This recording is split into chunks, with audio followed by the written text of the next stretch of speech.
ಈ ಮಧ್ಯೆ ಈ ಕೇಸ್ಗೆ ಸಂಬಂಧಪಟ್ಟಂತೆ ಮತ್ತೊಂದು ಸ್ಫೋಟಕ ಸುದ್ದಿ ಪತ್ತೆಯಾಗ್ತಾ ಇದೆ. ಟಿವಿ9 ನಲ್ಲಿ ಆತ್ಮಹತ್ಯೆ ಕೇಸ್ನ ಎಕ್ಸ್ಕ್ಲೂಸಿವ್ ಆದಂತಹ ಸ್ಟೋರಿ. ಸಿಜೆ ರಾಯ್ ಆತ್ಮಹತ್ಯೆಗೆ ಏನ್ ಕಾರಣ? ಸಿಜೆ ರಾಯ್ ಮೇಲೆ ರಾಜಕಾರಣಿಗಳಿಂದ ಒತ್ತಡ ಇತ್ತ? ಟಿವಿ9 ನಲ್ಲಿ ಈ ಬಗ್ಗೆ ಎಕ್ಸ್ಕ್ಲೂಸಿವ್ ಆದಂತಹ ಮಾಹಿತಿ. ಇಷ್ಟು ದೊಡ್ಡ ಉದ್ಯಮಿ ಆತ್ಮಹತ್ಯೆ ಅಂತ ನಿರ್ಧಾರಕ್ಕೆ ಯಾಕೆ ಬಂದ್ರು? ತಮ್ಮ ಪಾಲಿನ ಹಣ ವಾಪಸ್ ಕೊಡೋದಕ್ಕೆ ರಾಜಕಾರಣಿಗಳಿಂದ ಒತ್ತಡ ಆದಂತಹ ಶಂಕೆ ಇದೆ. ಆ ಒತ್ತಡದಿಂದಲೇ ಆತ್ಮಹತ್ಯೆ ಮಾಡಿಕೊಂಡಂತಹ ಅನುಮಾನಗಳು ವ್ಯಕ್ತ ಆಗ್ತಾ ಇದೆ. ಹಾಗಿದ್ರೆ ರಾಜಕಾರಣಿಗಳ ಜೊತೆ ಯಾವ ರೀತಿಯಾದಂತಹ ನಂಟು ಹೊಂದಿದ್ರು ಅಂದ್ರೆ ಕಾನ್ಫಿಡೆಂಟ್ ಗ್ರೂಪ್ ನಲ್ಲಿ ಇವರ ಒಡೆತನದ ಸಂಸ್ಥೆಯಲ್ಲಿ ರಾಜಕಾರಣಿಗಳು ಹೂಡಿಕೆ ಮಾಡಿದ್ರ? ಹಲವು ರಾಜಕಾರಣಿಗಳು ಹೂಡಿಕೆ ಮಾಡಿರೋ ಬಗ್ಗೆ ಮಾಹಿತಿಗಳು ಲಭ್ಯ ಆಗ್ತಾ ಇದೆ. ರಾಯ್ ಕಾಲ್ ಲಿಸ್ಟ್, ವಾಟ್ಸ್ಆಪ್ ಚಾಟ್ ಇದೆಲ್ಲವನ್ನ ಕೂಡ ಖಾಕಿ ಪಡೆ ಕೆದಕ್ತಾ ಇದೆ. 3 ತಿಂಗಳ ವಾಟ್ಸ್ಆಪ್ ಚಾಟ್ ಪರಿಶೀಲಿಸುವುದಕ್ಕೆ ಪೊಲೀಸರು ಸಜ್ಜಾಗಿದ್ದಾರೆ. ಕಳೆದ 3 ತಿಂಗಳಿನ ಸಿಜೆ ರಾಯ್ ಚಟುವಟಿಕೆಯನ್ನ ಪರಿಶೀಲನೆ ಮಾಡಲಾಗ್ತಾ ಇದೆ. ಕಳೆದ 5-6 ತಿಂಗಳಿಂದ ಇವರ ವ್ಯವಹಾರಗಳ ಮೇಲೆ ತನಿಖಾ ಸಂಸ್ಥೆಗಳು ಕಣ್ಣಿಟ್ಟಿದ್ವು. ಜೊತೆಗೆ ಇದರ ಬಗ್ಗೆ ಪರಿಶೀಲನೆ ನಡೆಸಲಾಗ್ತಾ ಇತ್ತು. ಆದಾಯ ತೆರಿಗೆ ಇಲಾಖೆ ಅಧಿಕಾರಿಗಳು ಕೂಡ ಬಂದು ಪರಿಶೀಲನೆ ಮಾಡ್ತಾ ಇದ್ರು. ಇದೆಲ್ಲದರ ನಡುವೆ ಇವರ ವ್ಯವಹಾರ ರಾಜಕಾರಣಿಗಳೊಂದಿಗಿತ್ತ? ಇವರ ಕಾನ್ಫಿಡೆಂಟ್ ಗ್ರೂಪ್ನಲ್ಲಿ ಹಲವು ರಾಜಕಾರಣಿಗಳು ಹೂಡಿಕೆಯನ್ನ ಮಾಡಿದ್ರ?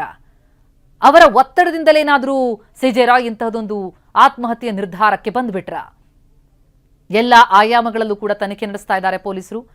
3 ತಿಂಗಳ ಅವರ ವಾಟ್ಸ್ಆಪ್ ಚಾಟ್, ಫೋನ್ ಕರೆ ಅಂದ್ರೆ ಕಾಲ್ ಲಿಸ್ಟ್ಗಳನ್ನೆಲ್ಲ ಕೂಡ ಪರಿಶೀಲಿಸ್ತಾ ಇದ್ದಾರೆ.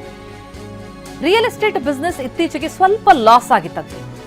ಕಳೆದ 2 ವರ್ಷಗಳಿಂದ ಅವರಿಗೆ ನಿರೀಕ್ಷಿತ ಮಟ್ಟದಲ್ಲಿ ಲಾಭ ಆಗಿರಲಿಲ್ಲ. ಹೀಗಾಗಿ ಬೇರೆ ಬಿಸ್ನೆಸ್ಗೆ ಕೂಡ ಪ್ಲಾನ್ ಮಾಡ್ಕೊಂಡಿದ್ರು ರಾಯ್. ಹೀಗಾಗಿ ಅವರ ಸಂಸ್ಥೆಯಲ್ಲಿ ಹಣ ಹೂಡಿದಂತಹ ರಾಜಕಾರಣಿಗಳು ಸಿಜೆ ರಾಯ್ಗೆ ಒತ್ತಡ ಹಾಕಿದ್ರ? ಕೆಲ ರಾಜಕಾರಣಿಗಳ ಒತ್ತಡದ ಬಗ್ಗೆ ಕೂಡ ಅನುಮಾನ ಇದೆ. ತಮ್ಮ ಪಾಲಿನ ಹಣ ವಾಪಸ್ ಕೊಡಿ ಅಂತ ಹೇಳಿ ರಾಜಕಾರಣಿಗಳು ಒತ್ತಡ ಹಾಕಿರುವ ಶಂಕೆ. ದುಬೈ, ಬೇರೆ ಬೇರೆ ದೇಶಗಳಲ್ಲಿ ರಿಯಲ್ ಎಸ್ಟೇಟ್ ಬಿಸ್ನೆಸ್, ಯಾರೆಲ್ಲ ರಾಜಕಾರಣಿಗಳು ಹಾಗೂ ಉದ್ಯಮಿಗಳ ಜೊತೆ ಇವರಿಗೆ ಸಂಪರ್ಕ ಇತ್ತು? ಹಾಗಿದ್ರೆ ಇದಕ್ಕೆ ಸಂಬಂಧಪಟ್ಟಂತೆ ಏನ್ ದಾಖಲೆಗಳಿದೆಯೋ ಅದೆಲ್ಲನ್ನ ಆಧರಿಸಿ ಪೊಲೀಸರು ಈಗ ತನಿಖೆಗೆ ಇಳಿದಿದ್ದಾರೆ. ಒಂದು ಡೈರಿ ಸಿಕ್ಕಿದೆ ಅನ್ನೋದ್ರ ಬಗ್ಗೆ ಮಾಹಿತಿ ಇದೆ. ಈ ವಿಚಾರಕ್ಕೆ ಸಂಬಂಧಪಟ್ಟಂತೆ ಡೀಟೇಲ್ಸ್ ಕೊಡ್ತಾ ಹೋಗ್ತಾರೆ. ನಮ್ಮ ಪ್ರತಿನಿಧಿ ರಾಜಪ್ಪ ಈಗ ಸಂಪರ್ಕದಲ್ಲಿದ್ದಾರೆ. ರಾಜಪ್ಪ, ಇಷ್ಟು ದೊಡ್ಡ ಉದ್ಯಮಿ, ಒಂದು ಎಂಪೈರ್ದೇ ಕಟ್ಟಿ ಬೆಳೆಸಿದಂತಹ ಸಿಜೆ ರಾಯ್ ಆತ್ಮಹತ್ಯೆ ಅಂತ ನಿರ್ಧಾರಕ್ಕೆ ಬರ್ತಾರೆ ಅಂತಂದ್ರೆ ಸಣ್ಣ ಪುಟ್ಟ ಕಾರಣ ಅಂತೂ ಖಂಡಿತ ಇರೋದೇ ಇಲ್ಲ ಅನ್ನೋದು ಸ್ಪಷ್ಟ. ಈಗ ರಾಜಕಾರಣಿಗಳ ನಂಟು, ಅವರ ಒತ್ತಡ, ಈ ಆಯಾಮ ಏನ್ ಮಾಹಿತಿ ಲಭ್ಯ ಆಗ್ತಿದೆ?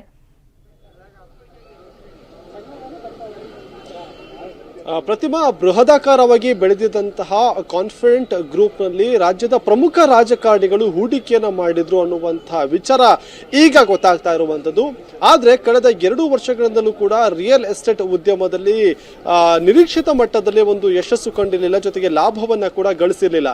ಈ ಹಿನ್ನೆಲೆಯಲ್ಲಿ ಸಿಜೆ ರಾಯ್ ಬೇರೆ ಬೇರೆ ಬಿಲ್ಡರ್ಗಳ ಜೊತೆಗೆ ಒಂದಿಷ್ಟು ಸೇರ್ಕೊಂಡು ತಾನು ನಿಲ್ಲಿಸಿದಂತಹ ಒಂದಿಷ್ಟು ಪ್ರಾಜೆಕ್ಟ್ಗಳೇನಿದಾವೆ ಅದೆಲ್ಲವನ್ನ ಕೂಡ ಮಾಡೋದಕ್ಕೆ ಮುಂದಾಗ್ತಾ ಇದ್ರು. ಹಾಗಾಗಿ ಅದಲ್ಲದೆ ರಿಯಲ್ ಎಸ್ಟೇಟ್ ಬಿಟ್ಟು ಬೇರೆ ಬೇರೆ ವ್ಯವಹಾರವನ್ನು ನಡೆಸಬೇಕು ಅಂತ ಹೇಳಿ ಕೂಡ ಚಿಂತನೆಯನ್ನ ಮಾಡ್ತಾ ಇದ್ರು ಅನ್ನುವಂಥ ಮಾಹಿತಿ ಕೂಡ ಗೊತ್ತಾಗ್ತಾ ಇರುವಂತದ್ದು. ಈ ಹಿನ್ನೆಲೆಯಲ್ಲಿ ರಾಜಕಾರಣಿಗಳು ತಾವು ತೊಡಗಿಸಿದಂತಹ ಹಣ ಅದಕ್ಕೆ ಶೇರನ್ನ ಕೇಳುವಂತಹ ನಿಟ್ಟಿನಲ್ಲಿ ಒಂದಿಷ್ಟು ಒತ್ತಡವನ್ನ ಹಾಕಿದ್ರು ಅನ್ನುವಂತಹ ಮಾಹಿತಿ ಗೊತ್ತಾಗ್ತಾ ಇದೆ.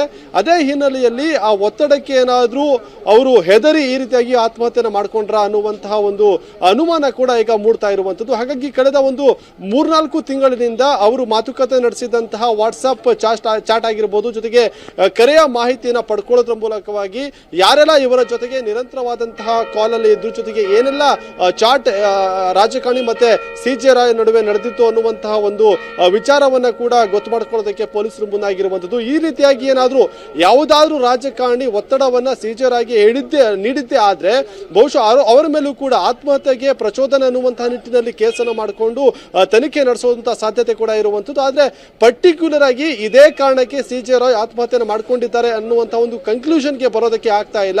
ಸದ್ಯಕ್ಕೆ ಪೊಲೀಸರು ಪ್ರಾಥಮಿಕವಾಗಿ ತನಿಖೆಯನ್ನು ಮುಂದುವರಿಸಿರುವಂತದ್ದು. ಹಾಗಾಗಿ ತನಿಖೆ ಪೂರ್ಣವಾದ ಬಳಿಕವಾಗಿ ಸಿಜೆ ರಾಯ್ ಆತ್ಮಹತ್ಯೆಗೆ ಕಾರಣ ಏನು ಅನ್ನೋದು ಗೊತ್ತಾಗುತ್ತೆ. ಅಂದ್ರೆ ಐಟಿ ಅಧಿಕಾರಿಗಳಿಗೆ ಹೆದರಿ ಆತ್ಮಹತ್ಯೆ ಮಾಡ್ಕೊಂಡ್ರ, ರಾಜಕಾರಣಿಗಳ ಒತ್ತಡಕ್ಕೆ ಮಣಿದು ಆತ್ಮಹತ್ಯೆಯನ್ನು ಮಾಡ್ಕೊಂಡ್ರ, ಅಥವಾ ಕೆಲವರು ಬೇರೆ ಏನಾದ್ರು ವೈಯಕ್ತಿಕ ಕಾರಣ ಇದೆಯಾ ಅನ್ನುವಂತಹ ಒಂದು ಸಾಕಷ್ಟು ಆಯಾಮ ಪಡ್ಕೊಳ್ತಾ ಇದೆ ಅವರ ಒಂದು ಕೇಸ್. ತನಿಖೆಯ ಬಳಿಕವಾಗಿ ನಿಖರವಾದಂತಹ ಕಾರಣ ಏನು ಅನ್ನೋದು ಸ್ಪಷ್ಟ ಆಗುತ್ತೆ. ಪ್ರತಿಮಾ, ಥ್ಯಾಂಕ್ ಯು ರಾಜಪ್ಪ ತಮ್ಮ ಮಾಹಿತಿಗೆ. ಈಗಾಗಲೇ ಹಲವು ಆಂಗಲ್ನಲ್ಲಿ ತನಿಖೆ ಆರಂಭ ಆಗಿದೆ. ಪ್ರಮುಖವಾಗಿ ಅವರ ಮರಣೋತ್ತರ ಪರೀಕ್ಷೆಯ ವರದಿ, ಅವರ ಮೊಬೈಲ್ ಕಾಲ್ ರೆಕಾರ್ಡ್ಗಳು, ಹಾಗೆ ಚಾಟ್ ಇವೆಲ್ಲವೂ ಕೂಡ ಕೆಲ ಪ್ರಶ್ನೆಗಳಿಗೆ ಉತ್ತರ ಕೊಡುವಂತಹ ಸಾಧ್ಯತೆ ಇದೆ. ಹಾಗಾಗಿ ಈವರೆಗೂ ನಿಖರವಾದಂತಹ ಕಾರಣ ಗೊತ್ತಾಗಿಲ್ಲ. ರಾಜಕಾರಣಿಗಳ ಒತ್ತಡ ಇತ್ತ, ಯಾಕಂದ್ರೆ ಅವರ ಕಾನ್ಫಿಡೆಂಟ್ ಗ್ರೂಪ್ನಲ್ಲಿ ಹಲವರು ಹಣ ಹೂಡಿಕೆ ಮಾಡಿದ್ರು.